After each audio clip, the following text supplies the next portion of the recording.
Narcisse s'en est fait. Néron est amoureux. Vous?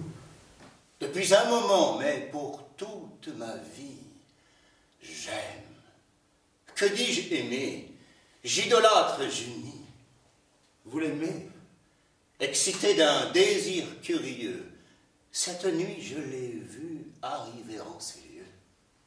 Triste, levant au ciel ses yeux mouillés de larmes, qui brillaient au travers des flambeaux et des armes.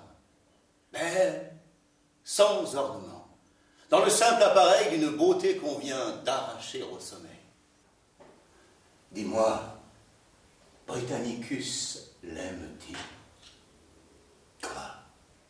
S'il l'aime, Seigneur, si jeune encore, se connaît-il lui-même? D'un regard enchanteur connaît-il le poison? Seigneur, l'amour, toujours, n'attend pas la raison. N'en doutez point qu'il l'aime. Instruit par tant de charme, ses yeux sont déjà faits à l'usage des larmes. À ses moindres désirs, il sait s'accommoder. Et peut-être déjà s'est-il persuadé. Que dis-tu? Sur son cœur, il aurait quelque empire? Je le sais.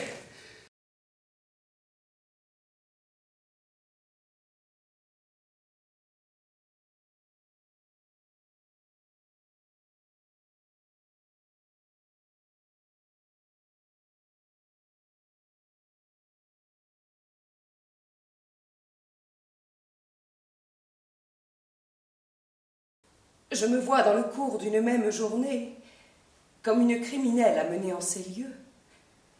Et lorsqu'avec frayeur je parais à vos yeux, que sur mon innocence à peine je me fie, vous m'offrez tout d'un coup la place d'Octavie.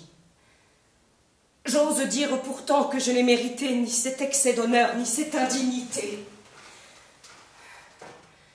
Et pouvez-vous, Seigneur, souhaiter qu'une fille, qui vit presque en naissant éteindre sa famille, qui dans l'obscurité nourrissant sa douleur s'est fait une vertu conforme à son malheur, passe subitement de cette nuit profonde dans un rang qui l'expose aux yeux de tout le monde?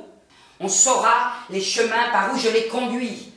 Pour rendre sa puissance et la vôtre odieuse, j'avouerai les rumeurs les plus injurieuses.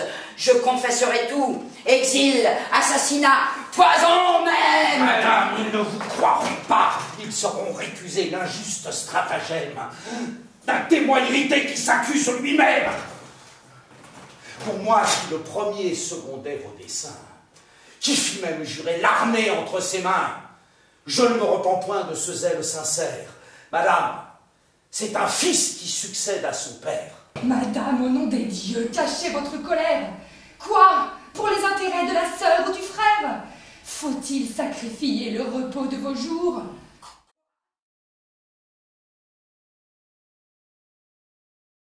Prince, continuez des transports si charmants.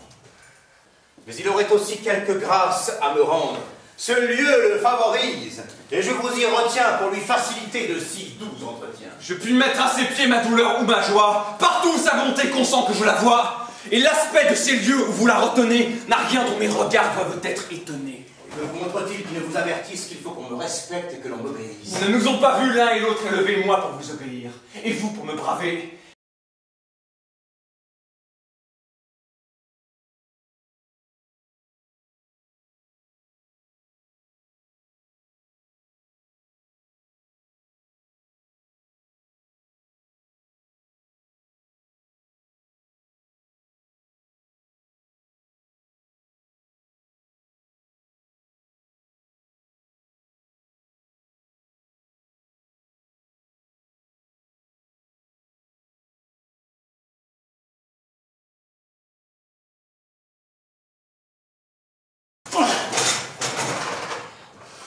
Je vous entends.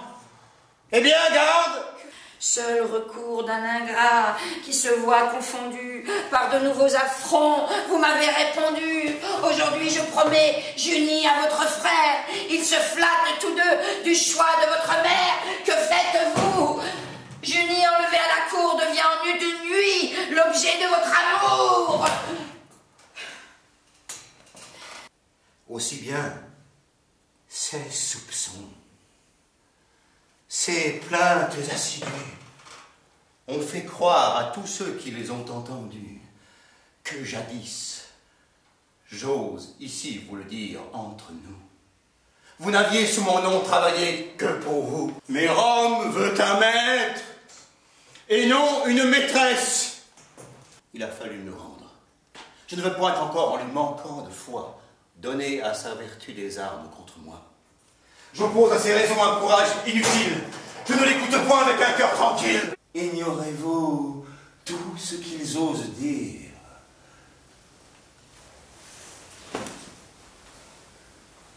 Néron, s'ils en sont crus, n'est point né pour l'Empire. Il ne dit, il ne fait que ce qu'on lui prescrit. Pyrrhus conduit son cœur, Sénèque son esprit. Pour toute ambition, pour vertu singulière, il excelle à conduire un char dans la carrière, à disputer des prises indignes de ses mains, à se donner lui-même en spectacle romain, à venir prodiguer sa voix sur un théâtre, à réciter des chants qu'il veut qu'on idolâtre, tandis que des soldats de moments en moments vont arracher pour lui les applaudissements. Ah! Ne voulez-vous pas les forcer à se taire?